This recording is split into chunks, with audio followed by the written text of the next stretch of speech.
जी बिस्मिल्लाहिर्रहमानिर्रहीम। अस्सलाम वालेकुम जी। मेरा नाम सामद रज़ाक है और आज हम 27th HVACR expo and conference पे हैं और हम लोग यहाँ पे जो MA इंजीनियरिंग है उसको रिप्रेजेंट कर रहे हैं।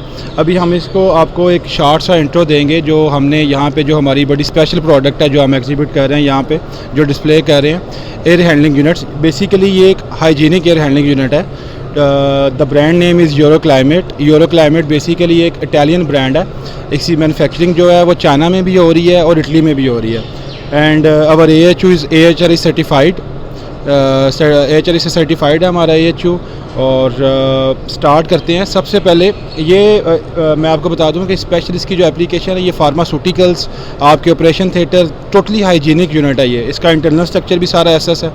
तो स्टार्ट हम यहाँ से करेंगे। ये हमारा total fresh air type unit है, 100% फ्रेश एयर है। यहाँ से हमारी ये फ्रेश एयर इनटेक है, ठीक है। उसके बाद अगला जो सेक्शन है ये हमारा G4 का सेक्शन है, फिल्ट्रेशन का। फिल्ट्रेशन भी जो है वो यूरो क्लाइमेट की अपनी मैन्युफैक्चरिंग है, अपना ब्रांड है फिल्ट्रेशन के लिए भी। ये G4 फ़िल्टर्स हैं हमारे। उसके बाद ये हमारे F7 फ़िल्टर्स हैं, ठीक है। ये प्री फ़िल्टर हैं। उसके बाद ये पोस्ट फ़िल्टर हैं। उसके बाद ये है हमारा चिल्ड वाटर कॉयल सेक्शन। ये हमारा चिल्ड वाटर कॉयल सेक्शन है जी, जिसके ऊपर एलुमिनियम फिन्स हैं, ठीक है। और इसकी कूलिंग कैपेसिटी है अराउंड 50 to 55 टनेज। उसके बाद ये हमारा डीह्यूमिडिफिकेशन सेक्शन है, जिसके लिए बेसिकली हम लोग DX कॉयल यूज़ कर रहे हैं हवा को थोड़ा सा मज़ीद डीह्यूमिडिफाई करने के लिए। अगर आपको ये क्लियर नज़र आ रहा है, बेसिकली ये चिल्ड वाटर कॉयल है, आगे DX कॉयल है। और हम सारी जो हवा है वो DX कॉयल से पास थ्रू नहीं करवा रहे। कुछ हवा हमने बाईपास कर दी है और कुछ 70% एयर हम लोग DX कॉयल के थ्रू मूव करवा के उसको डीह्यूमिडिफाई करके इस सेक्शन में हम उन दोनों हवा को मिक्स कर रहे हैं। जो ये डैम्पर के थ्रू हमने हवा पहले बाईपास करवाई थी और वो वाली है जिसको हमने डीह्यूमिडिफाई किया है, उसकी डीह्यूमिडिफिकेशन के बाद हम लोग यहाँ पे उसको मिक्स कर रहे हैं। इस सेक्शन में हवा मिक्स हो रही है। उसके बाद अगर आप आगे आएँ तो ये हमारा फ़ैन सेक्शन है।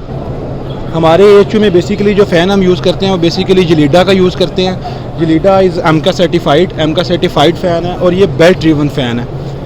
उसके बाद अगर आप आगे चलें, ये टोटल स्ट्रक्चर जो है इंटरनल ये SS304 है। स्टेनलेस स्टील का सारा स्ट्रक्चर है क्योंकि हाइजीनिक एप्लीकेशन है। और SS के इंटरनल स्ट्रक्चर इसलिए है क्योंकि ये बेसिकली हाइजीनिक स्टैंडर्ड्स की रिक्वायरमेंट भी है और इसके अंदर जो बैक्टीरिया की ग्रोथ है या फंजाई की ग्रोथ है वो भी नहीं होती। और जो इसके बाद आगे अगर आप आएँ तो ये हमारे HEPA फ़िल्टर्स हैं। HEPA फ़िल्टर्स भी जो हैं ये यूरो क्लाइमेट एक खुद मैन्युफैक्चरिंग इसकी कर रहा है।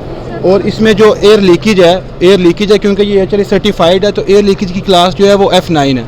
मतलब इसमें 0.001% जो है वो एयर बाईपास का चांस है जो कि हवा से फ़िल्टर से बाईपास होगी। उसके बाद ये अगला सेक्शन हमारा हीटिंग सेक्शन है। इलेक्ट्रिकल हीटर्स हैं ये बेसिकली हम लोग दो पर्पज़ के लिए यूज़ कर सकते हैं। एक तो हवा की डीह्यूमिडिफिकेशन के लिए और दूसरा इसका पर्पज़ है अगर हमने विंटर में अपने AHU को ऑन करना है हीटिंग के लिए तो इस पर्पज़ के लिए भी हम लोग इन हीटर्स को इस्तेमाल कर सकते हैं। उसके बाद ये अगला सेक्शन है क्योंकि जब विंटर में हम लोग हीटिंग कर रहे होते हैं तो हवा की जो ह्यूमिडिटी है वो बहुत कम हो जाती है। इसके लिए हमारे पास आगे जो है वो ह्यूमिडिफायर का सेक्शन है, हवा को ह्यूमिडिफाई करने के लिए इन विंटर्स। क्योंकि जब भी हीटिंग हम लोग करते हैं तो साथ उसमें नमी बहुत कम हो जाती है, इसलिए हमने जो ह्यूमिडिफायर है वो भी ऐड किया, ठीक है। उसके बाद जो हमारा अगला सेक्शन है वो डिफ्यूजन सेक्शन है और एयर आउटलेट का सेक्शन है, ठीक है। Sir thank you.